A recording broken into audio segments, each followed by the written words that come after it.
The story of Hannah. What happens when your heart holds a dream so deep that it becomes part of your identity, and yet, no matter how much you hope, pray, or wait, it never seems to come true?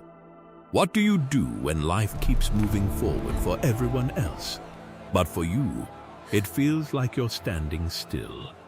When every celebration around you becomes a quiet reminder of what you don't have. This is the story of Hannah, not just a story from the past, but a reflection of something deeply human, something many of us feel but rarely say out loud. Hannah lived in a small town called Ramah with her husband Elkanah in the hill country of Ephraim. A quiet place, but inside one home, there was a silent battle no one could fully see. Elkanah had 2 wives, one named Hannah, the other Peninnah. Peninnah had children, and Hannah did not. Hannah lived in a time where a woman's worth was often measured by her ability to have children. It wasn't just about family, it was about identity, dignity, and belonging. And Hannah had none of that. Year after year, she remained childless, and in her world, that wasn't just sad. It was painful. It was isolating. It was misunderstood. Imagine waking up every morning carrying that kind of silent weight, smiling when people are watching, but feeling the ache when you're alone, trying to stay hopeful, but slowly feeling that hope slip through your fingers.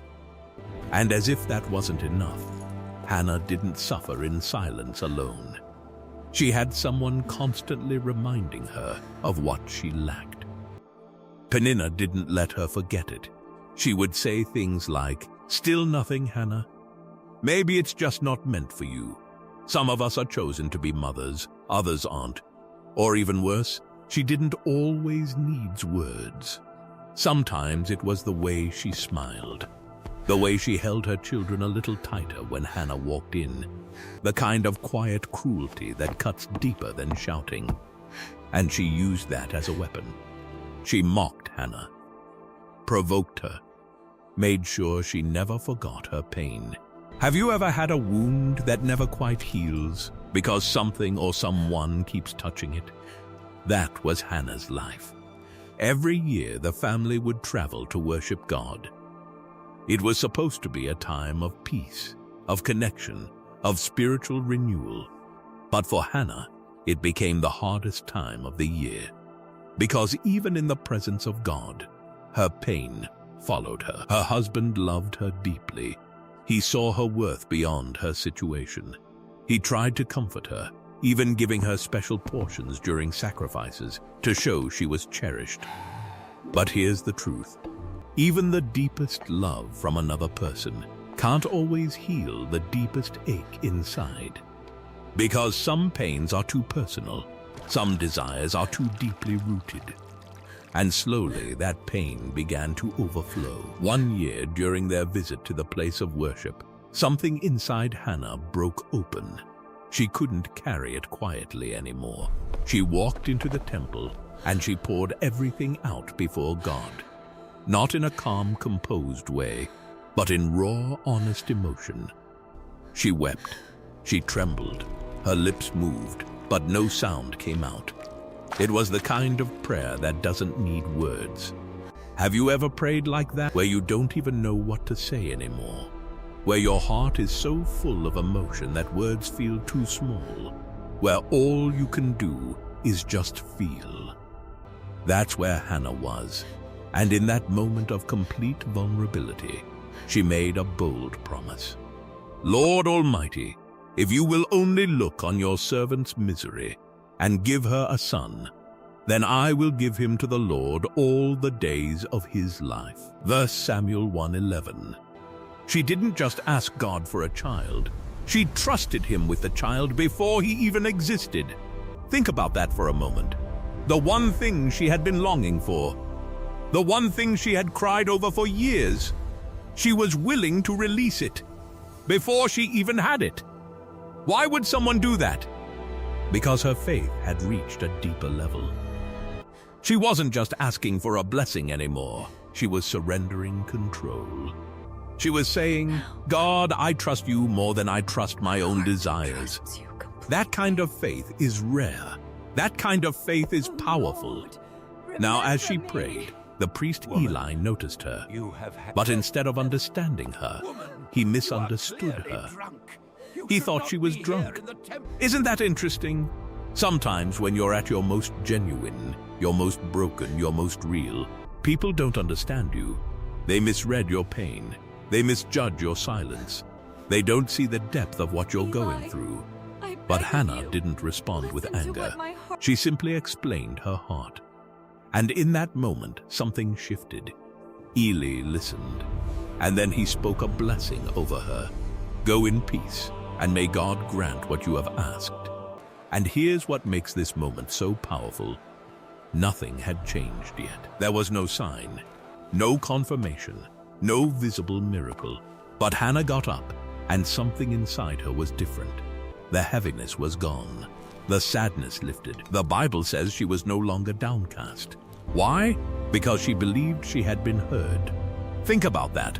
Peace before the answer, relief before the result, joy before the evidence. That's what faith can do. It doesn't always change your situation immediately, but it changes you.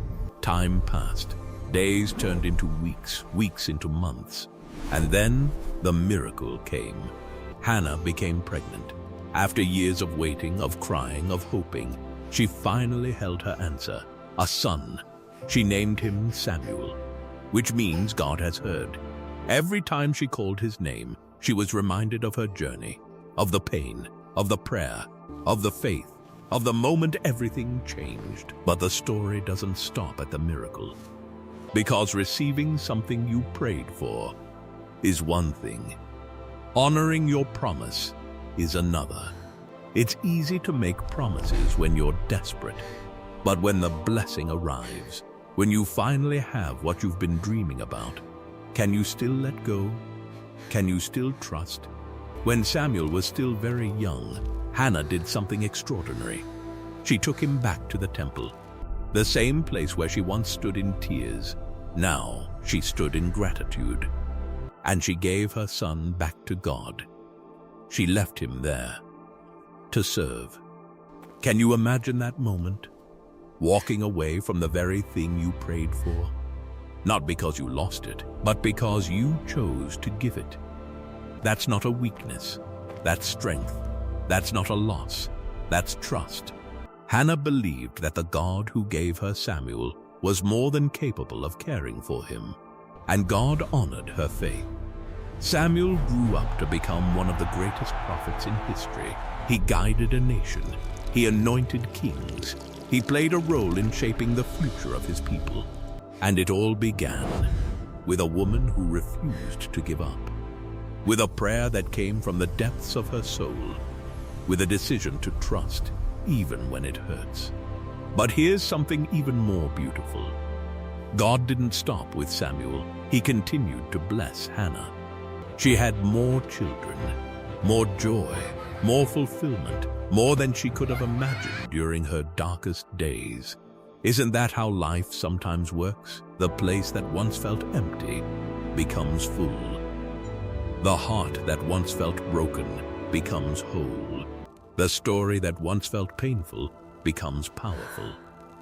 So what does this mean for you? Maybe you're waiting for something right now. Maybe there's a dream in your heart, a prayer you've whispered countless times, and you're still waiting. Maybe you're tired. Maybe you're questioning. Maybe you're wondering if anyone is listening at all. But what if, just like Hannah, you are being heard even in the silence? What if the delay is not denial? What if the waiting is preparing you for something greater? Hannah didn't know how her story would unfold. She didn't know her son would impact generations. She didn't see the full picture. She just chose to trust, one moment at a time. And maybe that's all you need to do right now. Not figure everything out, not have all the answers. Just take one step of faith. Just hold on a little longer. Just believe a little deeper. Because sometimes the greatest transformations happen quietly, in the waiting, in the praying, in the surrender. Hannah's story reminds us of something powerful. You are not forgotten. Your pain is not invisible. Your prayers are not ignored. And just because something hasn't happened yet, doesn't mean it never will. So don't give up. Don't lose heart. And don't let your current situation define your entire story. Because sometimes the most beautiful chapters come after the hardest moments. And one day, just like Hannah, you may find yourself looking back, not in pain, but for the purpose, not waiting, but at the wonder. And you'll realize God was listening all along. Thanks for watching. Don't forget to like and subscribe to our YouTube channel.